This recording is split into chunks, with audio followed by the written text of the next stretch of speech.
Welcome to eminence online portal. আমি নির্মল মন্ডল, তোমাদের GS faculty. তো তোমরা জানো যে আমরা একটা ব্যাচ মানে ফ্রি ব্যাচ, কোনো পেইড ব্যাচ নয়, ফ্রি ব্যাচ আমরা লঞ্চ করেছি। সেটা অনলি পুলিশের জন্য, মানে পুলিশ, এসএসসি, জিডি এই সমস্ত এক্সামগুলোকে টার্গেট করে আমরা একটা নতুন ফ্রি ব্যাচ যেটা ইউটিউবে লঞ্চ করেছি। তোমরা জানো সেই আমাদের চ্যানেলের নাম হচ্ছে এমিনেন্স 2.0। তোমরা অনেকেই খবর পেয়ে গেছো, তো আমরা অলরেডি ক্লাস শুরু করে দিয়েছি।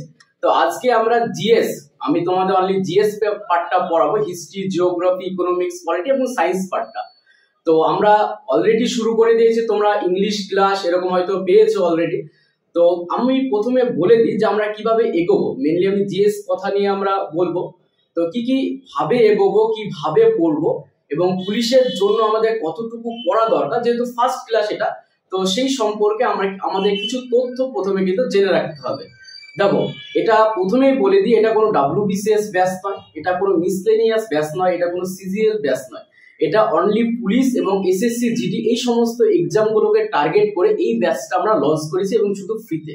তো আমরা কিভাবে পড়বো, দেখো আমি যদি একটা চ্যাপ্টারের কথা বলি, ফার্স্ট দেখো আমরা আজকে শুরু করব আমরা আধুনিক ভারতীয় ইতিহাস। আমরা জানি যে আমাদের ইতিহাসের তিনখানা পার্ট আছে, অ্যানসিয়েন্ট হিস্ট্রি বা প্রাচীন ভারতীয় ইতিহাস, মিডিয়েভাল হিস্ট্রি বা মধ্য ভারতীয় ইতিহাস, আর একটা হচ্ছে মডার্ন হিস্ট্রি বা আইএনএম, আধুনিক ভারতীয় ইতিহাস।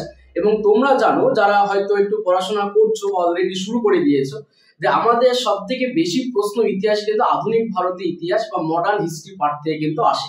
তাই আমরা প্রথম চ্যাপ্টারই শুরু করে দিলাম আধুনিক ভারতীয় ইতিহাস। তারপর আধুনিক ভারতীয় ইতিহাসটা অনেকটা কমপ্লিট করব, তারপর আমরা অ্যানসিয়েন্ট হিস্ট্রিটা শুরু করব আস্তে আস্তে, তারপরে মিডিয়েভাল হিস্ট্রি শুরু করব। এইভাবে কিন্তু আমরা এগোবো, কারণ যেটা আমাদের আগে দরকার সেটা আমরা আগে কমপ্লিট করব। তো প্রত্যেকটা সাবজেক্ট আমরা এইভাবে কিন্তু এগোবো। এবার কিভাবে পড়বো এই বিষয়ে আসি। দেখো, এখানে প্রথম যে চ্যাপ্টার, যে ইউরোপিয়ানদের আগমন, আমরা জানি যে ভারতবর্ষের বিভিন্ন ইউরোপিয়ান বণিক গোষ্ঠীগুলো ভারতে বিজনেস করতে কিন্তু এসেছিল। পর্তুগিজরা আসে, তারপরে ডাচরা, ব্রিটিশরা, ডেনসরা, ফ্রান্সরা, এনারা এরকম ভাবে কিন্তু পরপর কিন্তু আসে। এবং এই সিকোয়েন্সটা দেখো আমি এখানে লিখে রেখে দিয়েছি, PDEDF। এই সিকোয়েন্সটা আমাকে খেয়াল রাখতে হবে কার পরপর কি আসে। এবার পর্তুগিজ যখন আমরা প্রথম শুরু করব, আমরা পর্তুগিজ সব কিন্তু পড়বো না, কারণ আমরা এখানে WBCS পড়ছি না। আমরা পুলিশের জন্য কিছু ইম্পর্টেন্ট কোশ্চেন্স থাকে, ওগুলোর উপর বেশি প্রশ্ন হয়, সেগুলো কিন্তু আমরা ফোকাস রাখবো। এবার যেহেতু আমাদের সাবজেক্টের একটু কনসেপ্ট একটু মাথায় রাখতে হবে, একটু চ্যাপ্টার ওয়াইজ করবে, এরকম নয় যে এমসিকিউ সলভ করতে করতে যাবো, কারণ এমসিকিউ তোমার কমন নাও আসতে পারে। তাই চ্যাপ্টার সম্পর্কে আমাদের একটু ধারণা রাখতে হবে, তারপরে কিন্তু আমরা এমসিকিউ আলোচনা করব। এইভাবে কিন্তু যাব, এবং বেশি ডিটেলসে নয়, আমাদের পুলিশের জন্য যতটুকু দরকার আমরা তার থেকেও একটু বেশি পড়বো, কিন্তু WBCS নয়। তো এইভাবে কিন্তু আমরা এগোবো, এবং তোমরা প্রত্যেকটা সাবজেক্টে ক্লাস পাবে, তোমরা ক্লাস করতে থাকো এবং খুব ভালো এখান থেকে ভালো ক্লাস পাবে, এই গ্যারান্টি আমি দিচ্ছি। কিন্তু তোমরা যারা নতুন ভর্তি হতে চাইছো বা অন্য কোনো জায়গায় বা কোনো প্ল্যাটফর্মে ভাবছো যে পেড ব্যাচ নেবো, তো আমি এখনই বলে দিচ্ছি কোনো পেড ব্যাচ এখন নিতে হবে না কোথাও। তুমি অন্তত 1 মাস বা 20 দিন অন্তত এখানে ক্লাস করো, এবং 20 দিন ক্লাসের পর তুমি একটা নিজে বুঝতে পারবে যে এখানে ক্লাসটা কেমন ভাবে এগোচ্ছে। তারপর যদি ভালো না লাগে, তারপর চাইলে তুমি অন্য জায়গায় কোনো জায়গায় পেড ব্যাচ নিতে পারো। তো আমি বলবো এখন পেড ব্যাচে যাওয়ার দরকার নেই, তোমরা ফ্রি ক্লাস এবং সুন্দর ক্লাস পাবে, ভালো ক্লাস পাবে। তো তোমরা প্রত্যেকটা ক্লাস নোট ডাউন করবে, মনে করবে যে এটাই পেড ব্যাচ, এটা আমরা ফ্রি দিচ্ছি, কিন্তু তুমি মনে করবে যে না আমি এটা পেড ব্যাচে আছি। তো এই পেড ব্যাচের মতোই তোমরা প্রত্যেকটা খাতা করবে, ইতিহাসের জন্য একটা খাতা, ভূগোলের জন্য একটা খাতা, এবং প্রত্যেকটা খাতায় ক্লাসে নোট ডাউন করবে। মেটেরিয়ালস তো পাবেই, তোমরা সমস্ত কিছু পাবে, হোয়াটসঅ্যাপ গ্রুপও খোলা হয়েছে।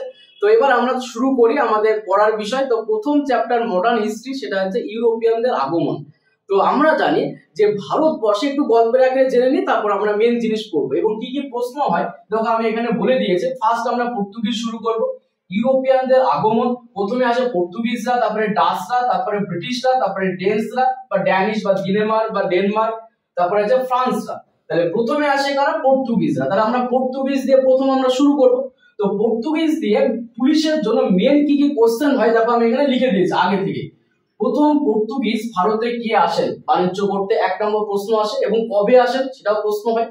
আরেকটা প্রশ্ন হয় যে পর্তুগিজদের প্রথম বাণিজ্য কেন্দ্র কোনটি, এবং সেটা পরবর্তীকালে কোথায় ট্রান্সফার করা হয় বা স্থানান্তর করা হয়, সেটাও থেকে একটা প্রশ্ন আসে। তারপরে দেখো প্রথম পর্তুগিজ ভাইসরয় কে আসেন, সেটা থেকে প্রশ্ন হয়। এবং প্রাধান্য স্থাপনের ক্ষেত্রে, মানে পর্তুগিজদের ভারতে প্রাধান্য স্থাপনের ক্ষেত্রে প্রধান রূপকার কাকে বলা হয় এবং ভাস্কো দা গামা কতবার ভারতে এসেছিলেন। এই কয়েকটা বেসিক প্রশ্ন এখান থেকে মেনলি আমাদের পুলিশের প্রশ্নটা হয়, কিন্তু আমরা কি ওই 5-6খানায় শুধু পড়বো? যদি প্রশ্ন চলে আসে তার জন্য আমাদের কিছুটা একটু কনসেপ্ট মাথায় রাখতে হবে, চ্যাপ্টার ওয়াইজ আমরা কিন্তু এগোবো। তো চলে আসি, আমি যদি একটু আগে থেকে যদি শুরু করি, তাহলে দেখো এখানে কতগুলো প্রশ্নের আমরা কিন্তু সম্মুখীন হই যে ইউরোপিয়ানরা তাহলে কি পর্তুগিজদের মধ্য দিয়েই প্রথমে ভারতে আসে, বা তার আগে কি তারা ভারতে আসেনি এরকম, বা তার আগে কি তারা বাণিজ্য করতো না, এরকম বিভিন্ন ধরনের কতগুলো প্রশ্নের কিন্তু আমরা সম্মুখীন হই। তো ওই প্রশ্নগুলো যথার্থ উত্তর আমাদের জানতে গেলে আমাদের একটু পিছিয়ে যেতে হবে, মানে আমরা এই 327 বিসিতে যাব। 327 বিসিতে কি হয় আমরা জানি, আলেকজান্ডার ভারত আক্রমণ করলো। তাহলে একটু দেখে নি, আমি এটা একটু মুছে দিলাম, এটা আমাদের আর লাগবে না। এবার এখানে একটু বুঝে নাও বিষয়টা, তাহলে দেখো পড়তেও ভালো লাগবে ইতিহাস। কি বললাম আমি, যে 327 বিসিতে ধরো আলেকজান্ডার ভারত আক্রমণ করলো। ধরো আলেকজান্ডার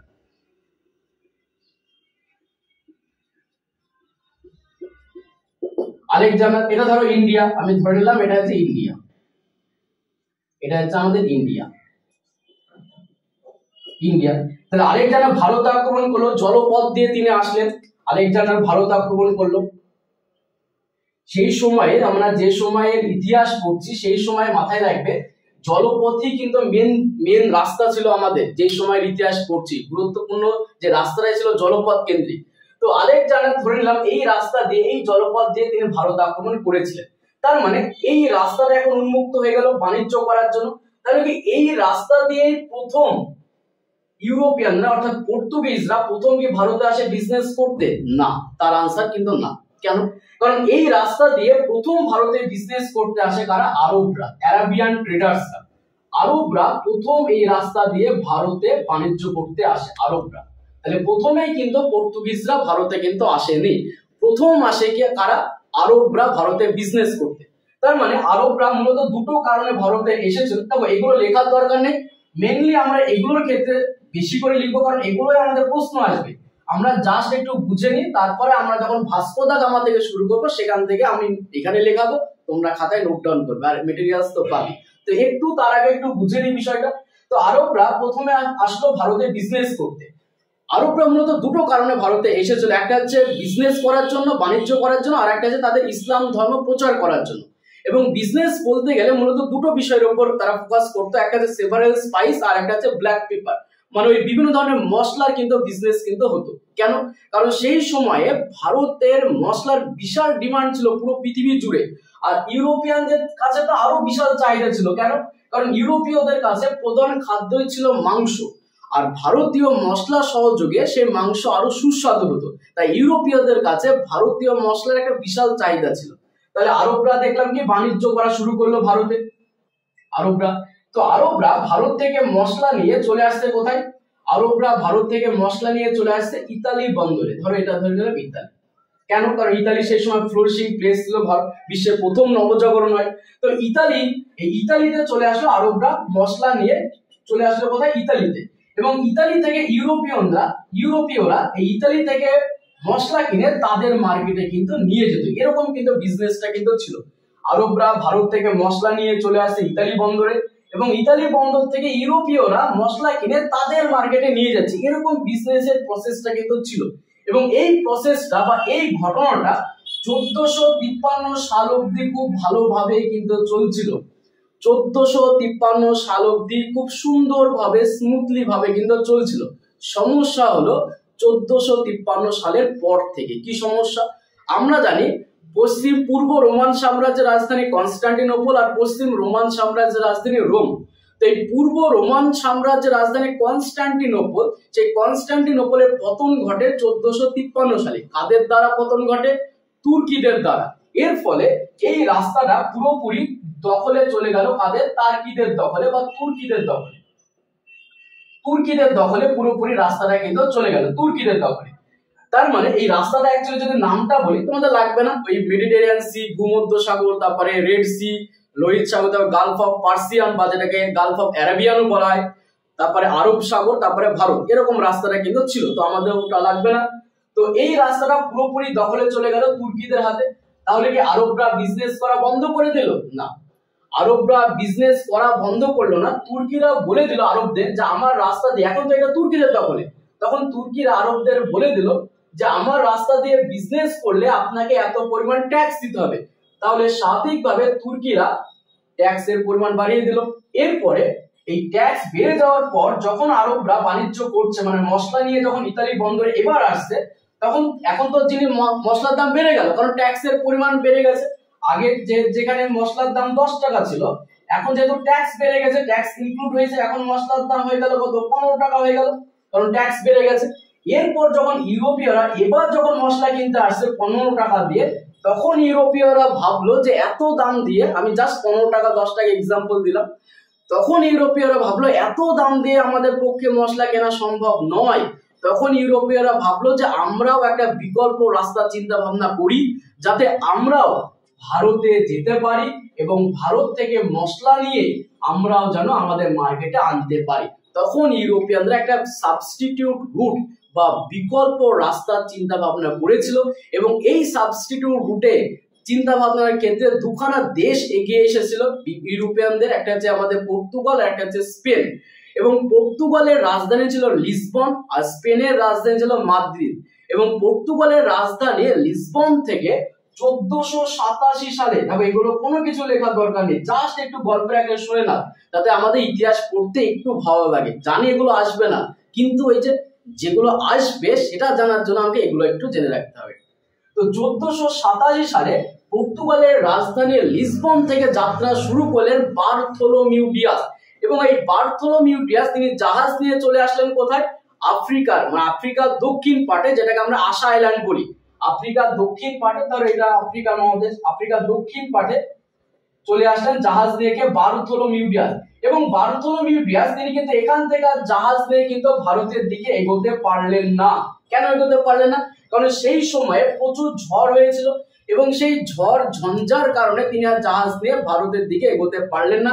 এর ফলে বার্থোলোমিউ ডিয়াস এই আশা আইল্যান্ডের নাম রেখে দিলেন কেপ অফ গুড হোপ, বা ঝড়ের অন্তরীপ বা উত্তম আশা অন্তরীপ। তাহলে বার্থোলোমিউ ডিয়াস প্রথম যাত্রাটা শুরু করলেন, বাট তিনি কিন্তু ভারতে আসতে পারলেন না।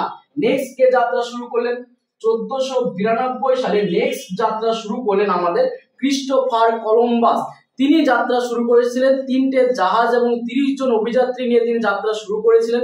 এবং তিনি যখন আটলান্টিক মহাসাগরের ওই মিডিলে এরকম জায়গায় চলে আসলেন, আটলান্টিক মহাসাগরের এরকম জায়গায় যখন তিনি জাহাজ দিয়ে আসলেন ক্রিস্টোফার কলম্বাস, তখন আমাদের যাওয়ার কথা ছিল কোন দিকে? এই সাইডে, ইন্ডিয়াতে এই সাইডে। কিন্তু তার জাহাজের ভুলবশত দিক পরিবর্তন করে গেল জাহাজটা উল্টো দিকে, এবং উল্টো দিকে গিয়েই আমরা দেখবো যে আমেরিকা ভেসপুসির নাম অনুসারে আমেরিকার নামকরণ করলেন। তাহলে বার্থোলোমিউ ডিয়াস তিনিও ভারতে আসতে পারলেন না। তারপরে ক্রিস্টোফার কলম্বাস তিনিও আসতে পারলেন না। প্রথম রাস্তা তৈরি করছে, কষ্ট তো হবে, বাধা তো পাবে। এবার দেখি নেক্সট যাত্রা কে শুরু করলেন। এবার দেখবো আমরা 1497 সালে যাত্রা শুরু করলেন ভাস্কো দা গামা, যেখান থেকেই তোমাদের প্রশ্নটা কিন্তু শুরু হয়। 1497 সালে যাত্রা শুরু করলেন কে? Vasco da gamma. 1497 সালে যাত্রা শুরু করলেন আমাদের ভাস্কো দা গামা।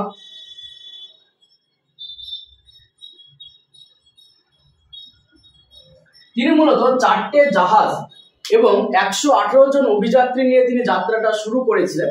এবং তিনি ওই বার্থোলোমিউ ডিয়াসের রাস্তা ধরেই তিনি আফ্রিকার দক্ষিণ পাটে, মানে আশা আইল্যান্ডে তিনি কিন্তু পৌঁছে গেলেন।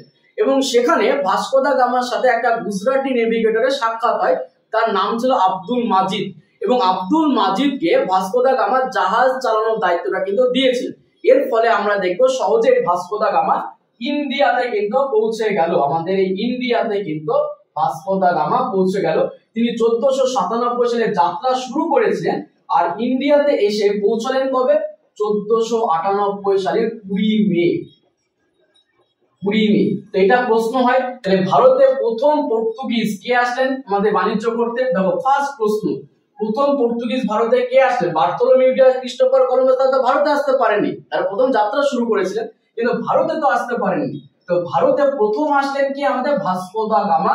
কত সালে? 1498 সালে 20 মে। তিনি যাত্রাটা শুরু করেছিলেন 1497 সালে, ভারতে এসে পৌঁছলেন তিনি 1498 সালে 20 মে, 20 মে তিনি কিন্তু পৌঁছলেন। এবার নেক্সট আমরা কি পড়বো, তিনি কোথায় পৌঁছালেন, আমাদের ইন্ডিয়ার কোথায়, কেরালার কালিকট সিটিতে, কেরালার কালিকট সিটিতে পৌঁছালেন এবং কালিকটের বর্তমান নাম কোঝিকোড, আমরা জানি কোঝিকোড বর্তমান নাম, প্রেজেন্ট নেম হচ্ছে কোঝিকোড। এবং এই কালিকটকে বলা হয় আমাদের স্পাইস সিটি অফ কেরালা বলা হয়, আর কেরালাকে বলা হয় স্পাইস গার্ডেন অফ ইন্ডিয়া বলা হয়। তো এবার দেখো এখানে যখন ভাস্কো দা গামা পৌঁছে গেলেন, তখন ভাস্কো দা গামাকে এখানে একজন হিন্দু রাজা ছিলেন, তিনি ভাস্কো দা গামাকে ওয়েলকাম জানাতে আসেন। সেই হিন্দু রাজার নাম কি, জামোরিন। এই জামোরিন ভাস্কো দা গামাকে ওয়েলকাম জানালেন এবং জামোরিন ভাস্কো দা গামাকে জিজ্ঞাসা করেছিলেন যে আপনি এখানে কিসের জন্য এসেছেন। তো ভাস্কো দা গামা বলেছিলেন বাণিজ্য এবং আমাদের খ্রিস্টান ধর্ম প্রচার করার জন্য। তো এবার দেখো অলরেডি ভারতে বিজনেস করছে কারা, আরবরা বিজনেস করছে, আর ইউরোপিয়ানরা এবার প্রবেশ করলো, মানে পর্তুগিজরা আসলো।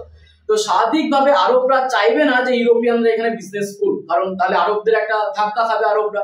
তো আরবরা প্রথম প্রতিদ্বন্দ্বী বা আরবরা কিন্তু বাধা দিয়েছিল ভাস্কো দা গামাকে।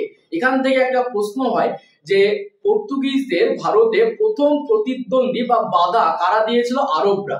দুজন, মানে এখানে দুটো দিক থেকে বাধা দেওয়া হয়েছিল ভাস্কো দা গামাকে, একটা আরবরা একটা মুসলিমরা। আরবরা বাধা দিয়েছিল মূলত বিজনেস পারপাসে, আর মুসলিমরা বাধা দিয়েছিল কারণ যদি ইউরোপিয়ানরা ভারতে আসে তাহলে ইউরোপিয়ানরা তাদের খ্রিস্টান ধর্ম প্রচার করবে, এর জন্য মুসলিমরাও কিন্তু একটা বাধা কিন্তু দিয়েছিল। কিন্তু তোমাকে যদি প্রশ্ন করে, তোমার নোটেও পাবে, তোমাকে যদি প্রশ্ন করে যে ভারতে যে পর্তুগিজদের প্রথম প্রতিদ্বন্দ্বী কারা ছিল বা বাধা দিয়েছিল কারা, তখন আনসার হবে কি আমার, আরবরা বা আরাবিয়ান ট্রেডার্স বা আরবরা। এটা আমাকে খেয়াল রাখতে, পর্তুগিজদের প্রথম প্রতিদ্বন্দ্বী। এই গেল ভাস্কো দা গামা, তাহলে প্রথম পড়লাম কি ভাস্কো দা গামা। এবার ভাস্কো দা গামার পর, এবং ভাস্কো দা গামাকে যেহেতু পর্তুগিজরা, এই ভাস্কো দা গামাকে যেহেতু আরবরা বাধা দিয়েছিল, ফলে ভাস্কো দা গামা কিন্তু এখানে বেশি দিন থাকতে পারলেন না। তিনি মূলত 3 মাস মতো এখানে থেকেছিলেন এবং তারপর যাওয়ার সময় তিনি প্রচুর পরিমাণে মশলা নিয়ে গেছিলেন এবং মশলা নিয়ে গিয়ে তিনি তাদের মার্কেটে গিয়ে বিক্রি করে দেখলেন যে আগে আমাদের যেখানে 15% লাভ হতো সেখানে আমাদের 25% লাভ হচ্ছে। জাস্ট আমি একটা এক্সাম্পল দিলাম, তার মানে এত পরিমাণ লাভ হচ্ছে, তার মানে স্বাভাবিকভাবে নেক্সট এবার কেউ না কেউ আসবে। তাহলে ভাস্কো দা গামার পর এবার নেক্সট কি আসছে আমাদের, পরবর্তী অ্যালভারেজ ক্যামব্রেল। তিনি আসলেন 1500 সালে, এটা আমাদের লাগবে না অতটা। 1500 সালে আসলেন কি অ্যালভারেজ ক্যামব্রেল, অ্যালভারেজ ক্যামব্রেল। এবং একটা জিনিস খেয়াল রাখবে যে জামোরিন, এই জামোরিনের কাছে কিন্তু সবাই ওয়েলকাম ছিল, মানে পর্তুগিজরা ওয়েলকাম ছিল, আবার আরবরাও কিন্তু ওয়েলকাম ছিল। কেন? কারণ জামোরিন চেয়েছিলেন যে আমার জায়গায় যদি বিজনেস হয় তাহলে আমার জায়গার দাম বাড়বে, আমার জায়গার উন্নতি হবে, তার জন্য জামোরিনের কাছে কিন্তু সবাই ওয়েলকাম ছিল। তো এই অ্যালভারেজ ক্যামব্রেল 1500 সালে যখন তিনি ভারতে আসলেন, তখন কিন্তু তিনি ওই আরবদের পিছনে কিন্তু লেগেছিলেন, যেটা জামোরিন কিন্তু মেনে নেয়নি, কারণ জামোরিনের কাছে সবাই ওয়েলকাম ছিল। তাই আরব এবং জামোরিনের বিরোধিতার কারণে অ্যালভারেজ ক্যামব্রেল তিনি এখান থেকে কিন্তু চলে গেলেন। এবং অ্যালভারেজ ক্যামব্রেল থেকে যে প্রশ্নটা হয়, তিনি কিন্তু মাদাগাস্কার আইল্যান্ডটাকে আবিষ্কার করেছিলেন। অ্যালভারেজ ক্যামব্রেল মাদাগাস্কার আইল্যান্ডটা কিন্তু আবিষ্কার করেছিলেন। এরপর নেক্সট কে আসবে 1500 সালের পর, পরবর্তী গেলে এবার আবার 1502 সালে চলে আসবে। 1502 সালে সেকেন্ড টাইম, দ্বিতীয়বারের জন্য কে আসলেন আমাদের, ভাস্কো দা গামা। সেকেন্ড টাইমের জন্য প্রথমে এসেছিলেন কত সালে, 1498 সালে ভাস্কো দা গামা। তারপরে সেকেন্ড টাইম আসলেন কবে, 1502 সালে। তো আমাদের প্রশ্ন হয় যে ভাস্কো দা গামা টোটাল কতবার এসেছিলেন, আরো দেখি কতবার এসেছিলেন। তো 1502 সালে second time Vasco da gamma আসলেন। যখন দ্বিতীয়বার 1502 সালে ভাস্কো দা গামা আসলেন, তখন তিনি তার মূল উদ্দেশ্য ছিল যে ভারতে যদি আমাদেরকে বিজনেস করতে হয় তাহলে যে করে হোক না কেন ভারত থেকে আরবদের বাণিজ্যিক ঘাঁটিগুলোকে ধ্বংস করতে হবে। তাই সেকেন্ড টাইম যখন ভাস্কো দা গামা ভারতে আসলো, তখন ভাস্কো দা গামার মূল উদ্দেশ্যই ছিল যে আরবদের বাণিজ্যিক ঘাঁটিগুলোকে ধ্বংস করা। বাট ভাস্কো দা গামা এই বিষয়টা চাইলেও জামোরিন কিন্তু চাইনি, কারণ জামোরিনের কাছে কিন্তু সবাই ওয়েলকাম কিন্তু ছিল। তাই জামোরিন এবং আরবদের বিরোধিতার কারণে ভাস্কো দা গামার এই মূল উদ্দেশ্য এটা কিন্তু সাকসেসফুল হলো না। কিন্তু ভাস্কো দা গামা একটা জিনিস সাকসেসফুল করলেন, তিনি হচ্ছেন কোচিনে তাদের প্রথম একটা বাণিজ্য কেন্দ্র গড়ে তুললেন। তাহলে যদি প্রশ্ন করা হয়, দেখো এখানে প্রশ্নটা লিখিনি, দেখো এখানে, তাহলে যদি বলে পর্তুগিজের প্রথম বাণিজ্য কেন্দ্র কি ছিল, তার আনসার হবে কোচিন। পর্তুগিজের প্রথম বাণিজ্য কেন্দ্র কি, সেটা হচ্ছে কোচিন। 1502 সালে ভাস্কো দা গামা কিন্তু তৈরি করলো কোচিন, এবং যেটা প্রাচীনতম তাদের বা আর্লি হেডকোয়ার্টার্স, অবশ্যই ক্যাপিটাল, আর্লি হেডকোয়ার্টার্স কিন্তু তাদের কিন্তু ছিল, মানে বিজনেস ক্যাপিটাল কিন্তু ছিল। এটা আর্লি কেন বা প্রাথমিক কেন, কারণ এই কোচিনটা তাদের যে প্রথম বাণিজ্য কেন্দ্র বা তাদের যে আর্লি হেডকোয়ার্টার্স ছিল কোচিন, এই কোচিনটা পরবর্তীকালে ট্রান্সফার করায় গোয়াতে 1530 সালে, আমরা কিন্তু দেখবো। তাই যদি বলা হয় যে আর্লিয়ার হেডকোয়ার্টার্স কি হবে বা আর্লি হেডকোয়ার্টার্স কি হবে বা আর্লি ক্যাপিটাল কি হবে, বিজনেস ক্যাপিটাল তাদের, সেটা কিন্তু কোচিন। কিন্তু এটা পরবর্তীকালে গোয়াতে কিন্তু পরবর্তীকালে ট্রান্সফার করা হয়, যেটা 1530 সালে। তো ওটা ওরকম ভাবে প্রশ্ন হয় না, তোমার প্রশ্ন হয় যে পর্তুগিজের প্রথম বাণিজ্য কেন্দ্র কি, তাহলে আনসার হয়ে যাবে কি আমার কোচিন। দেখো কি কি প্রশ্ন হবে আমি কিন্তু বলে দিচ্ছি, police related, SSC GD related. তাহলে প্রথম বাণিজ্য কেন্দ্র পর্তুগিজ, সেটা কোচিন, কত সালে, 1502 সালে ভাস্কো দা গামা তৈরি করলো। এরপরে ভাস্কো দা গামার পর নেক্সট কে আসলো, 1503 সালে ভাস্কো দা গামার পর লোপোসোর কিন্তু আসলেন। 1503 সালে কে আসলেন, লোপোসোর।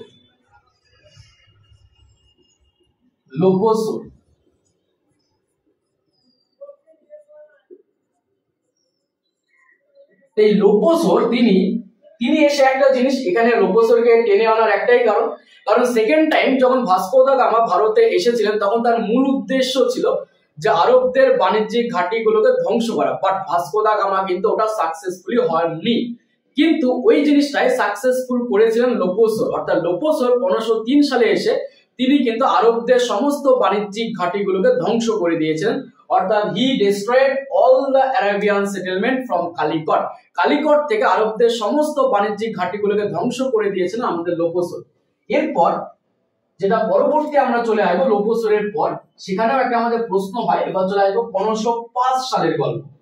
1505 সালে আরবদের পর্তুগিজের পলিসি একটু তারা চেঞ্জ করলো, কারণ নরমালি লোকজনকে পাঠাচ্ছিল ভারতে, Vasco da Gama, Alvares Cabral, লোপোসোর নরমালি আসছিল। কিন্তু 1505 সালে পর্তুগাল গভর্নমেন্ট চাইলো এবার মানে অফিশিয়ালি কাউকে পাঠানোর জন্য, অর্থাৎ প্রথম পর্তুগিজ ভাইসরয় তিনি আসলেন, তিনি হচ্ছেন আমাদের কে, আলমেইদা, মানে ফ্রান্সিসকো ডি আলমেইদা।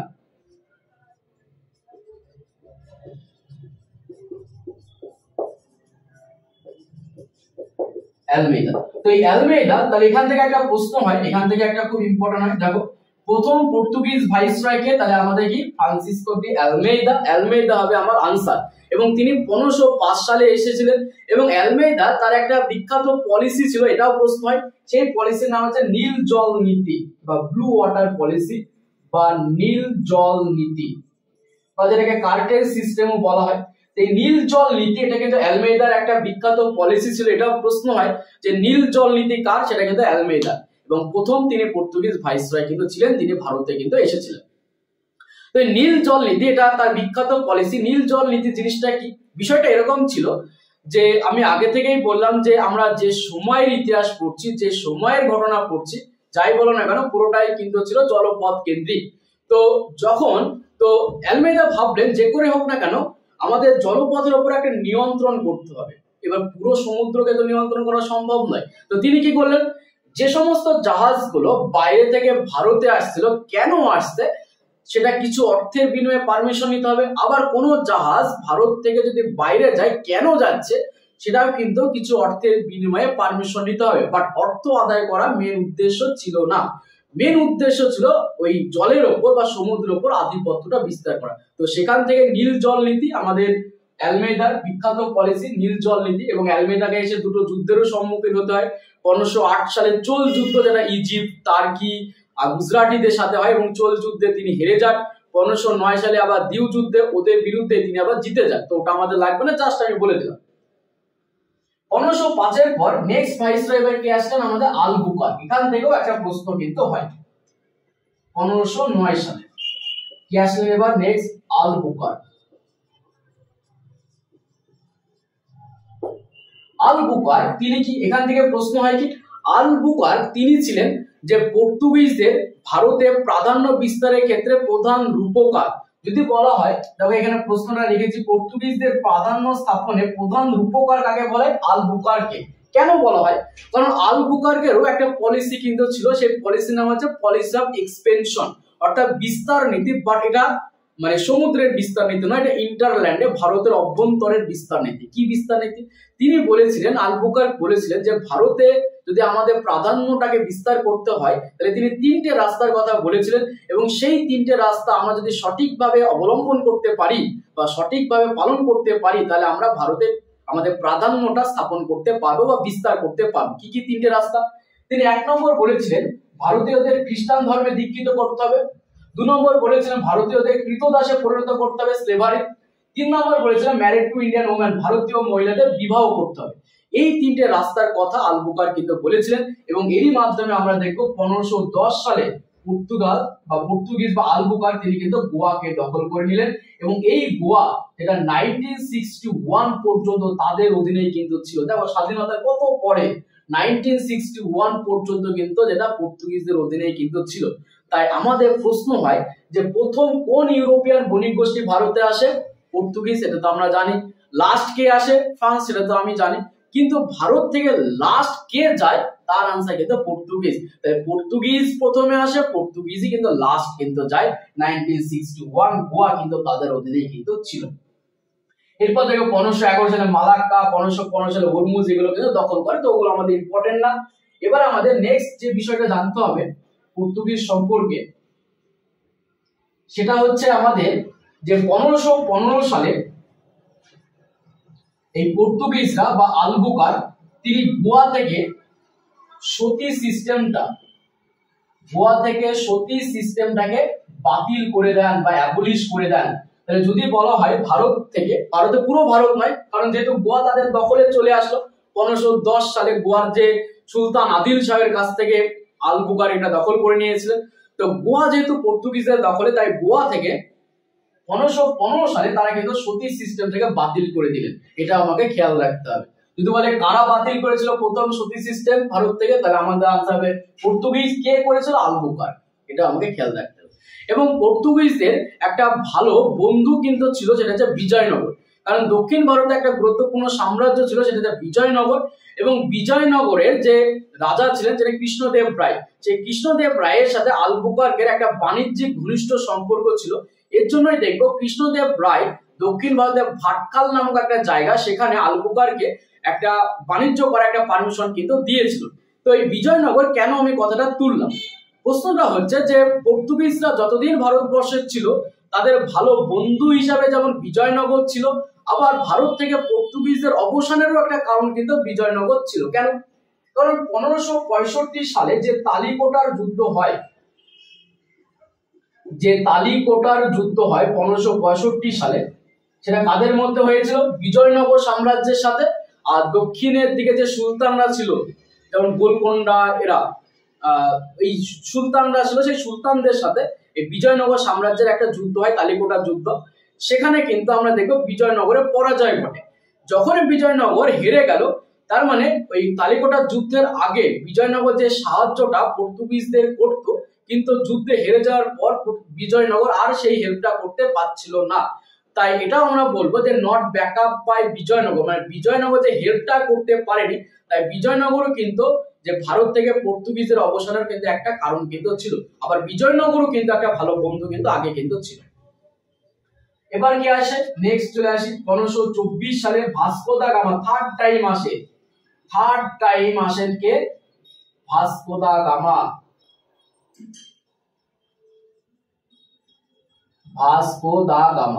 তাহলে ভাস্কো দা গামা টোটাল ভারতে কতবার এসেছেন? দুবার কিন্তু নয়, 3 বার। 1498, 1502 আর 1524, 3 বার আসেন। এবং তিনি এখানে ভাইসরয় হিসেবে আসেন, এবং তিনি দেখবো যে আনফরচুনেটলি এখানে তিনি মারা যান 24শে ডিসেম্বর 1524 সালে। তিনি কোচিনের ভাইসরয় হিসেবে এসেছিলেন এই টাইমে, এবং তিনি 24শে ডিসেম্বর 1524 সালে মারা যান। তাই ভাস্কো দা গামা ভারতে দুবার নয়, টোটাল 3 বার এসেছেন। এরপর যেমন নিনো দি কুনহা নেক্সট ভাইসরয় আসেন, ওগুলো আর ইম্পর্টেন্ট নয়। তো আমরা এখানে আরেকটা জিনিস মাথায় রাখবো, যে গোয়া আমাদের প্রথম যে আর্লিয়ার হেডকোয়ার্টার কি ছিল কোচিন, সেই কোচিন থেকে এটাকে গোয়াতে ট্রান্সফার করা হলো 1530 সালে আমরা জানি। আবার 1535 সালে তারা কিন্তু দিউকে দখল করলো, দিউ 1535 সালে দিউকে দখল করলো, 1559 সালে দমনকে দখল করলো, দমনকে দখল করলো। তাহলে 1535 সালে দিউকে, 1559 সালে দমন, এগুলো কিন্তু তারা কিন্তু দখল করলো। তো এটা আমাকে একটু খেয়াল রাখতে হবে, কোচিন থেকে গোয়াতে ট্রান্সফার করা হয় তাদের ক্যাপিটাল, যেটা 1530 সাল, এটা আমাকে খেয়াল রাখতে হবে। আর কি বলবো, আর লাস্ট ভাইসরয় যদি বলে জোর্ডি কাস্ট্রো, এটাও আসে না, জাস্ট লিখে দিলাম জোর্ডি কাস্ট্রো, পর্তুগিজের লাস্ট ভাইসরয়। তো এগুলো আমাদের একটু খেয়াল রাখতে হবে, জোর্ডি কাস্ট্রো। আর কি কি পড়বো, যে পর্তুগিজদের এই যে অবসানটা ঘটে, হঠাৎ করে তো পতন ঘটে না। তো একটা কথা মাথায় রাখবে যে ভারত থেকে পর্তুগিজ বলো, ভারত থেকে ডাচ বলো, ভারত থেকে ফ্রেঞ্চ বা ডেন্স যারাই এসেছিল তাদেরকে তাড়ানোর একমাত্র কারণ ছিল বা মেন কারণ ছিল নেভাল সুপ্রিমেসি অফ ব্রিটিশ, মানে ব্রিটিশদের যে নৌবাহিনীর যে ক্ষমতা। কারণ আমরা জানি ব্রিটিশদের সাথে প্রত্যেকের যুদ্ধ হয়, সেই যুদ্ধে হয়তো ব্রিটিশরা বেশিরভাগ যুদ্ধে জিতে যায়, বিভিন্ন ট্রিটি আসে এবং তার মাধ্যমে এক এক করে ভারত থেকে কিন্তু তাড়ানোর একটা ব্যবস্থা কিন্তু করা হয়। তেমনই পর্তুগিজদের সাথেও ব্রিটিশদের বিভিন্ন যুদ্ধ হয়। যেমন 1611 সালে যে যুদ্ধটা পরেও পড়বো আমরা, ব্যাটেল অফ বোম্বে, বোম্বে যুদ্ধ হয়। সেই বোম্বে ব্রিটিশ সেনা বলছিল মিডলটন এবং পর্তুগিজরা হেরে যায়, ব্রিটিশরা জিতে যায়। 1612 সালে ব্যাটেল অফ সোয়ালি, এবং সেই যুদ্ধে ব্রিটিশ সেনাপতি ছিল আমাদের থমাস বেস, সেখানে ব্রিটিশরা জিতে যায়, পর্তুগিজরা হেরে যায়। আবার 1632 সালে একটা ঘটনা ঘটে, পর্তুগিজদের বাংলা থেকে বিতাড়িত করা হয় 1632 সালে। কেন? কারণ 1631 সালে শাহজাহানের স্ত্রী মমতাজ মারা যান এবং মমতাজের যে দুজন কেয়ারটেকার ছিল, সেই কেয়ারটেকারকে পর্তুগিজরা 1632 সালে অপহরণ করে। এরপরে শাহজাহান রেগে যান, তখন বাংলার যে শাসক ছিলেন তাকে ঢাকা শাসকও বলে কাশিম আলী, কাশিম আলীকে শাহজাহান নির্দেশ দেন যে পর্তুগিজে যেন ভারত বাংলা থেকে তাড়ানো হয়। তো আমরা দেখব পর্তুগিজরা বাংলা থেকে বিতাড়িত হয় 1632 সালে।